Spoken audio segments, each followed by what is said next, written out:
Hello YouTubers, and welcome to next edition of Carburetor, the vlog where we speak about tips and tricks about cars, and more exactly, the things that nobody is talking about.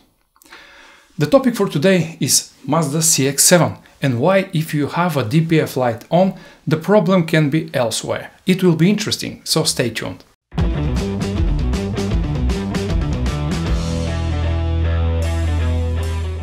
So, Mazda CX-7 is a nice car, but like every modern car it has some drawbacks and things that we as users must be dealing with. If you have such car in your workshop with DPF lamp on, you have to be very careful, because the reason might be in other areas, not the DPF. We have encountered a similar problem, and after we made software for DPF deactivation and AdBlock deactivation, the car still had this stupid DPF light on. After 2 weeks of research and digging, we finally found out that this car has a few secrets, one of which is problematic timing chain. So, if you have a DTC4 synchronization along with the DPF light, you first have to change the timing chain and then to deal with the DPF, because otherwise there will be no difference. After we've changed the timing chain, the DPF light goes off by itself, and the DTC4 synchronization was gone too. Next big problem of Mazda CX-7 are the injectors. I'm speaking for the diesel version, of course. The injectors are denso, and in most cases the workshops that try to fix the injectors have a difficult time, simply because there are no quality parts for those type of injectors, at least in my country. In this case, I will recommend buying a new injectors. This will be absolutely the best way.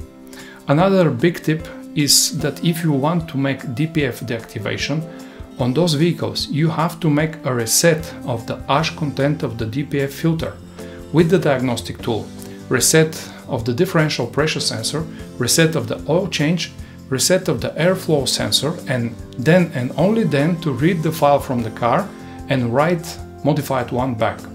While we are speaking about those reset options, I will give you a super helpful tips how to make few of those special functions without a diagnostic tool or any other gadget, only with one small cable.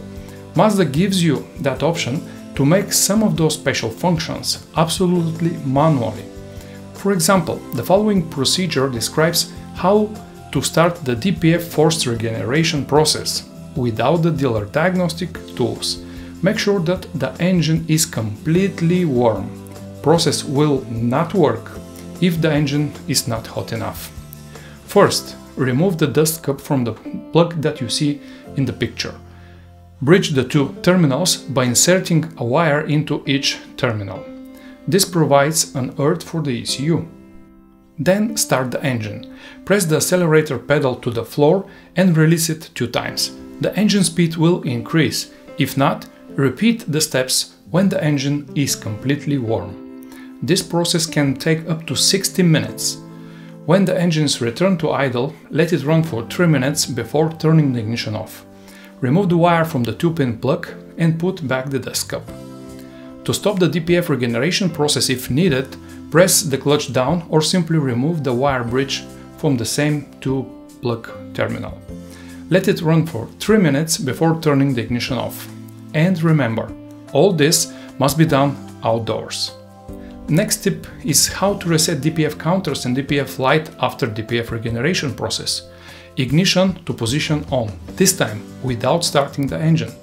Make sure that the engine is completely warmed up. Again, process will not work if the engine is not hot enough. Remove the dust cup from the same plug. Bridge the 2 terminals by inserting a wire into each terminal. Press the accelerator pedal to the floor and release it 5 times. Remove the wire from the 2-pin plug and fit back the dust cup, and you're ready.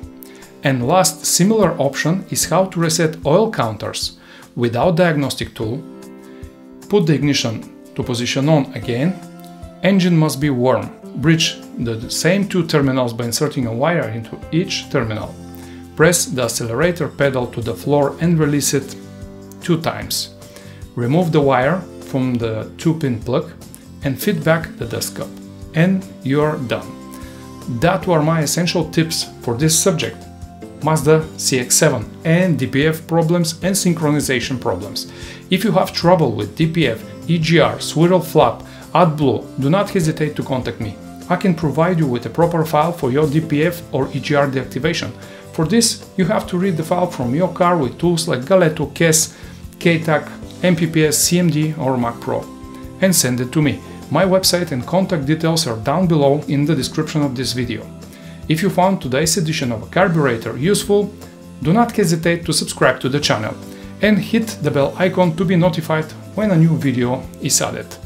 I will be really grateful if you smash that thumbs up button too. From me, Nico, bye for now, and I'll see you in the next episode.